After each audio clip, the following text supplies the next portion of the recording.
रहने का बिल्कुल भी अधिकार नहीं, उसको भारत में रहने का बिल्कुल भी अधिकार नहीं, उसको भारत में रहने का बिल्कुल भी अधिकार नहीं। अगली लाइन में जानता हूँ, शुक्रिया, मैं जानता हूँ कोटा किस पार्टी का गढ़ है, ये मैं जानता हूँ। अब मैं अगली लाइन फिर नहीं पढ़ रहा हूँ, ये लाइन मुझे भूल भी करा सकती है, लेकिन यदि मैं ईमानदार कवि हूं तो मैं किसी पार्टी की पूंछ से भरा हुआ पीपा तो नहीं हो सकता। इस समय मैं जिनके विरुद्ध बोल रहा हूं, लोगों की हिम्मत नहीं अपने खिलाफ तो उठा दे, विनीत चौहान पहला कभी हिंदुस्तान के मुद्दे खिलाफ पहले भी उठाने जा रहा है। पहली लाइन में मुझे बता देना मैं ठीक बोल रहा हूँ क्या, तो मैं कविता आगे बढ़ाऊंगा और मुझे गैर बदलना पड़ेगा। बहुत हो चुका मोदी जी ये मौत तुम्हारे खंडे, बहुत हो चुका मोदी, घंटी बोल रहा हूं तो ताली पीछे आनी चाहिए थी। बहुत हो चुका मोदी जी ये मौन तुम्हारे करते हैं, लाल आंखों से भारत के झंडे निश्चित डालते हैं। एक बार इन देशद्रोहियों, मेरी बात मुझे दिल्ली का, एक बार इन देशद्रोहियों को थोड़ा सा झटका दो, जो अफसर की राह चले वो दान के लिए भटका दो, जो अफसर की राह चले वो दान के लिए भटका दो, जो अफसर की राह चले वो दान के लिए भटका दो। पूरी घाटी तो फैल चुकी है आतंकी अंगारों से, कश्मीर में आग लगी है पाकिस्तानी नारों से, चार किनारे वाले झंडे घाटी में लहराते हैं और हमारे शीशों से रोज रोज उठ जाते हैं।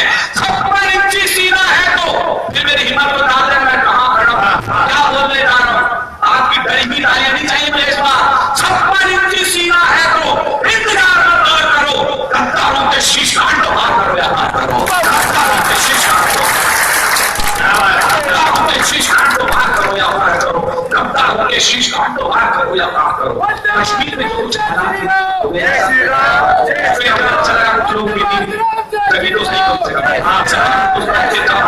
जगह तो सही, आवाज ब्रेक पहुंची लेकिन जितना जगह अच्छा लगा मुझे।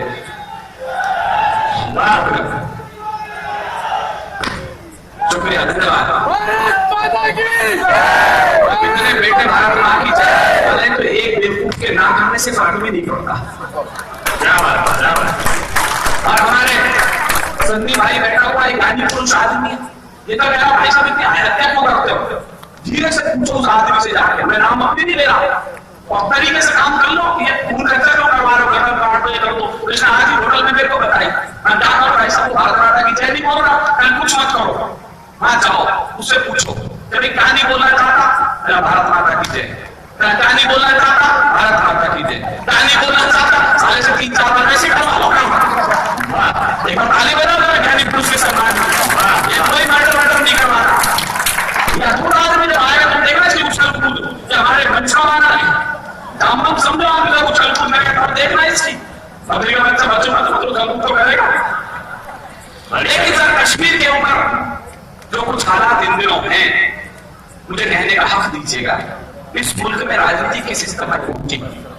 जिस समय कश्मीर में पहली बार चुनाव संपन्न हुए तो वहां के माननीय मुख्यमंत्री जी ने बयान दिया, ये तो हिंदुस्तान में हमने कश्मीर एक छोटे से सूबे में चुनाव इसलिए करा लिए, मैं फिर कह रहा हूं पत्रकार लोगों को मेरी बात को नोट करें, वहां के माननीय मुख्यमंत्री जी बयान दे रहे कि तो चुनाव इसलिए संपन्न हो गए क्योंकि आतंकवादियों ने थोड़ी सी प्रभाव कर दी हमारे ऊपर, पाकिस्तान ने मेहरबानी कर दी हमारे ऊपर, तो मुझे लगा हमारे 52,000 सैनिकों का अपमान है जिनका खून कश्मीर की घाटी में बह रहा है।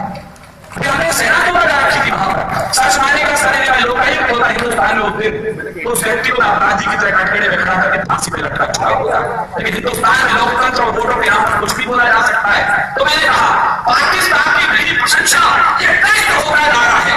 मैं बात की बर्फीली घाटी के बीच पहुंचे हमारे बेटों के साथ, वो तो बोल रहा था हमारा कन्हैया भी साहब सेना भी ऐसा कर रही है, सेना भी वैसा कर रही है, दम घुट रहा है। आपने कभी सोचा एक ताजा चावल मुझे 35 फुट बर्फ के नीचे दबा रहा सर, 35 फुट बर्फ के नीचे 8 दिन जिंदा रहा, वो मरा नहीं, सांस लेता रहा। 2 दिन बुलाया उसको दिल्ली के मेडिकल हॉस्पिटल के अंदर, वहां से दम तोड़ दिया। यार जो आदमी 8 दिन तक नहीं मरा वो 2 दिन में मर कैसे गया। मैंने कुछ कल्पना की साथ, उसी समय जेएनयू के अंदर बकवास से नारे बदतमीजी भारत खुदाबाद चल रहा था। 4 लाइन में ध्यान से सुन लीजिएगा, मेरा मन है मेरे पर्दों से नई कविता कह दूंगा आपको। वो बर्फ की घाटी में आंसू हो गया होगा